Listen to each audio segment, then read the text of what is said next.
ఒక వాయిస్ ఎన్ని రోజుల్లో వస్తుంది, ఎట్లా వస్తుంది, ఇబ్బందులు ఏంటి అనేది కూడా మాట్లాడుకుందాం.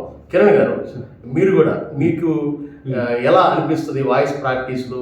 మీరు కూడా సౌండ్స్ బాగా చేస్తుంటారు, సౌండ్స్ ఎలా నేర్చుకున్నారు దాని గురించి చెప్పండి. మీ మీ స్ట్రగుల్స్ ఏంటి, మీకు బాగా వచ్చిన వాయిసెస్ ఏంటి, మీకు ఇబ్బంది పెట్టినవి ఏంటి?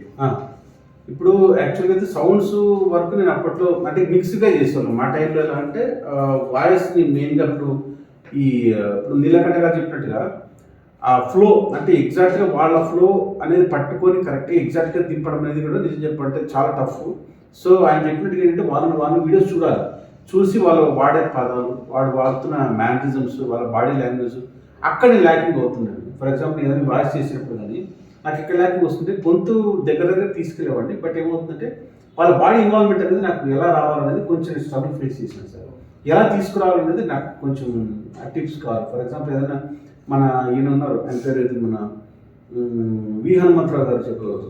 వి హనుమంతరావు గారు ఆయన వాయిస్ చేసినప్పుడు ఇన్వాల్వ్మెంట్ ఎట్లా తీసుకోవాలి. ఫర్ ఎగ్జాంపుల్ ఆయన మాట్లాడతారు తెలంగాణ స్లాంగ్లో, ఆయన వచ్చేటప్పటికి ఆయన వాయిస్ ఎట్లా ఉంటుందంటే మన ఇది సార్,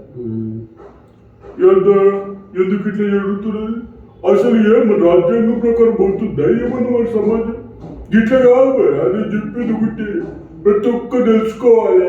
రాష్ట్ర పరిస్థితి ఎట్లా తయారవుతుందండి, యూత్ చూస్తే ఎక్కడికెక్కడికో పోతున్నారు, కాల పరిస్థితులు మాత్రం బారిపోతుంది, అర్థం చేసుకోండి.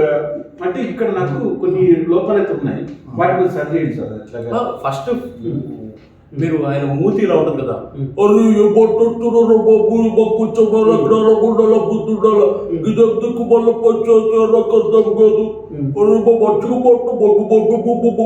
ఇది వాయిస్ అవుట్ కి. ఇప్పుడు నేను నార్మల్ గా మాట్లాడినప్పుడు ఫ్లో వెళ్ళిపోతుంది, ఫ్రీగా.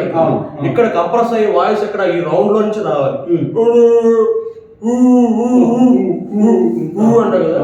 అరే మాట్లాడుతున్నారు బాబు, దానికి అసలు సంబంధం లేకుండా మాట్లాడుతుంది, ఇదే నాకు అర్థం కాదు.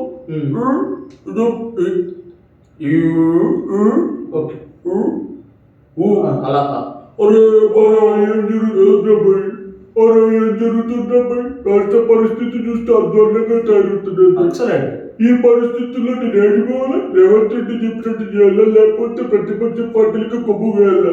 బాగాలేదు అసలు అద్భుతంగా చేస్తున్నాడు, ఎంత బాగా చేస్తున్నాడు అంటే ఏం మాట్లాడుతున్నాను. ఇదంతా ఏంటంటే కేవలం ఇలా కరెక్షన్ చేసే ఒక గురువు అనే వాళ్ళు పక్కన ఉంటే ఖచ్చితంగా ఆర్ట్ అనేది వస్తుంది. ఆర్ట్ అనేది బాగా వస్తుంది. చాలా థ్యాంక్స్ సార్. ఎందుకంటే నిజంగా ఈ విధంగా మనము అంటే నాకు ఇది ఒకటి కానీ మిగతా గొంతుల మీద ఫోకస్ చేయాలి సార్. ఇది చాలా అన్ని గొంతులు అంతేనండి, అన్ని గొంతులు ఇప్పుడు ఒకటేనండి. నాకు చాలా గొంతులు రావు, ఇప్పుడు అందరికీ అన్ని గొంతులు రావు, కొంతమంది కొన్ని గొంతులు బాగా వస్తుంటాయి. అయితే మనకు వచ్చిన గొంతులు ఎలా వచ్చినాయి అనేది షేర్ చేసుకుని దానిలో తోటి కళాకారులకి కూడా చెప్పుకొని కరెక్షన్స్ చేసుకుంటే ఇంప్రూవ్ అవుతారు అనమాట.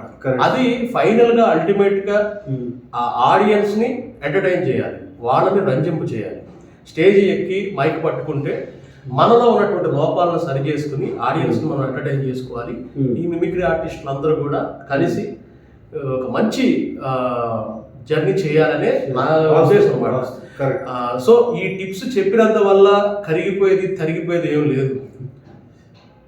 ఇప్పుడు వాళ్ళు ఎంత రిసీవ్ చేసుకుంటారో అంత రిసీవ్ చేసుకుంటారు. ప్రాక్టీస్ చేసి దాన్ని సాధించగలిగితే ఒక 10, 15, 20%, 30%, 40% వస్తుంది, ఎంతో కొంత వస్తుంది. ఇప్పుడు కరెక్షన్ చెప్పకపోతే రాదండి, ఒకే వేలో వెళ్ళిపోతుంటారు మిమిక్రీ ఆర్టిస్టులు.